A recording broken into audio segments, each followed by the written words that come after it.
It's the radio guy, Dr. Mike Prince. Welcome to the Open Mic Broadcast Network and another episode of the Mike Prince Show. You can follow me on X at the Mike Prince Show. Subscribe to our YouTube channel on the Open Mic Broadcast Network. Check out our 24-hour stream at obnradio.com.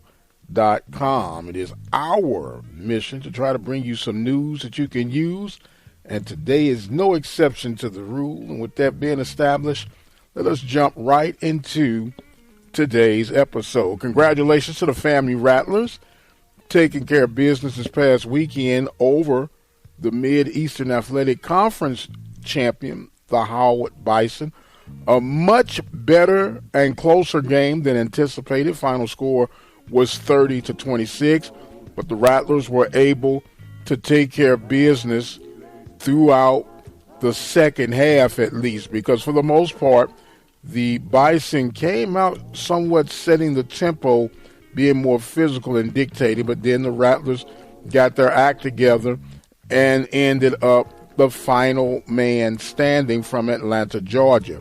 So this is the first time in a long time that the Southwestern Athletic Conference get to walk around with their chest out and say they are the big boys on the block. Larry Scott did an outstanding job with the Howard Bison, and it's going to be very, very intriguing to see how they bounce back for the 24 season. In regards of Willie Simmons, what is next? You've taken to the promised land. You had a successful run with Prairie View. You were the OC with the championship Alcorn Braves. And now, what else do you have to check off on the FCS circuit? Will it be time for people to start really taking a very detailed look and kick of the tires of Coach Willie Simmons? We'll see how things come out. Everyone else is getting their opportunities. Maybe it's just time for Coach Willie Simmons to get his. I know the FAMU Nation don't want to hear that. Rattler Nation saying, Prince, what are you talking about? But that's the reality. When you have success and proven success, yeah, I guess you could stay a couple of more seasons and continue to pad. But I guess the next place is what we call up.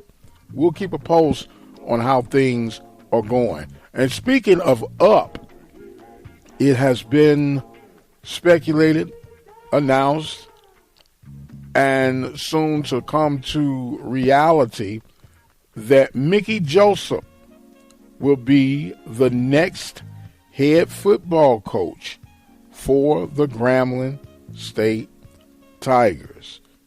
But are you ready for what some are saying is going to be the offensive coordinator for the Grambling State Tigers? You guessed it, Coach Eric Dooley. Now, this is not concrete to the degree. I'll put it like this. It's concrete that has yet to form. How about that? It's still wet and it's hardening up. It hasn't cured just yet. But it is being speculated that Coach Eric Dooley will return to Grambling as the offensive coordinator. Meanwhile, back at what has become a political hand grenade with the Texas Southern Tigers and the Alcorn State Braves deciding who are going to end up with Coach Fred McNair. Now, over the weekend, man, this thing was going back and forth like a very heated ping pong match of what is, what's not, what could be, what won't be, what might be. But nonetheless, it is all coming to a crescendo, I'm assuming, between today and Tuesday. Not quite sure what else needs to be done. I guess it's just up to Coach McNair to decide if he'll continue to daunt the purple and gold from Lorman, Mississippi, or will he be wearing the maroon and gray from Houston, Texas. It's to the point now that both parties are saying enough already. Make up your mind. Do what you feel like you need to do so we can get this over with. Some have, from the initial whispers of these conversations, speculated that Coach McNair may be trying to use Texas Southern as leverage to get what he truly desires at Alcorn.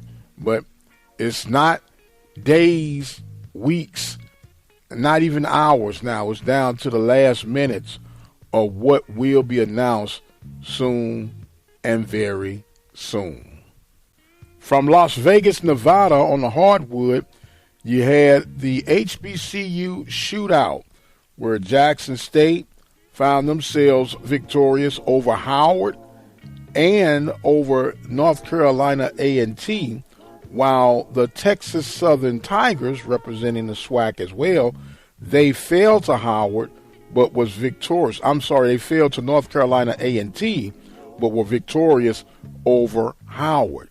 Meanwhile, the women will take place today for the Texas Southern Tigers at home, and you'll have Prairie View men's basketball at home today. They'll be taking on North America. I believe they are the Stallions. That tip-off time will be at 3 p.m. Central Time from the campus of Prairie View A&M University. In other men basketball scores, Bethune-Cookman fell to Indiana Purdue Fort Wayne, or IPFW, by the score of 86-63. Of course, we'll get more breakdowns from the guru himself, Coach Van Pettaway, later on this week on SWAC men and women's basketball play. In women's volleyball, you got to give a congratulations to the University of Texas. They are back-to-back NCAA women's volleyball champions. They swept Nebraska Cornhuskers 3-0.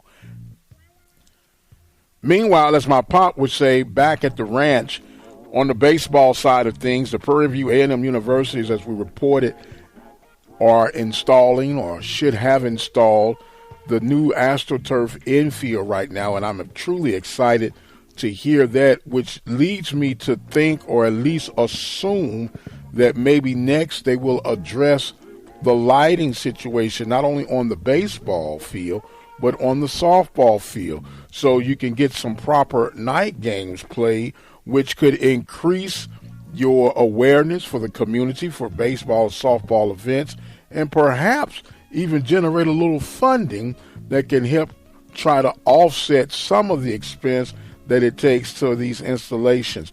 It's been a while since the baseball lights have been addressed, and you would hope that soon and very soon this could be a matter that is literally behind you with the lighting situation. This way you could play those midweek games a little bit later in the day. As I say, it would give people within the community an opportunity to come out and enjoy some good Division I baseball. The next thing I would like to see Prairie View do for the baseball season is perhaps do a little, fall or early season tournament from teams from the north, get them to come down, because they're always looking to head south, Florida or whatnot, to get some games in because of the winter-like conditions up north during the early start of the baseball season.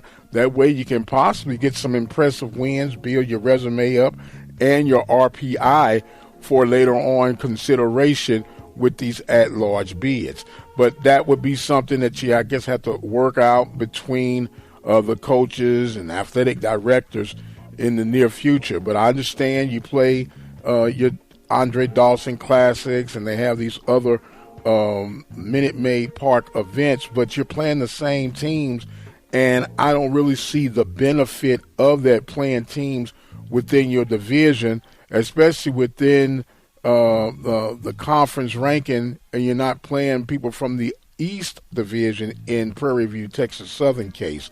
But that's one of those situations that you can bring it up, and the old saying, you can lead a horse to water, but you can't make them drink. And I understand that everything is about timing, everything is about planning, but it would be real nice to see that Prairie View get maybe like a 4-team round robin set like they just did in Las Vegas with the HBCU shootout between Howard, North Carolina A&T, Jackson State, and Texas Southern. So those are the things that are kind of mulling around throughout the start of the week for the Southwestern Athletic Conference in the world of HBCU Athletics. Stay tuned. There are supposed to be some press releases and press conferences later on today. We'll keep you in the loop as we get the information from the Open Mic Broadcast Network. Do want to take this time to remind you guys that you can follow me on X at The Mike Prince Show. You can also sign up through our YouTube channel at the Open Mic Broadcast Network. And if you don't mind, visit our website to check out the 24-hour stream and perhaps leave a donation. Every little bit makes a difference. And the difference in time now indicates that I must exit stage left. I am the radio guy, Dr. Mike Prince. Thank you guys so much for joining in. And until the next time, you guys be blessed, and we'll see you on the other side.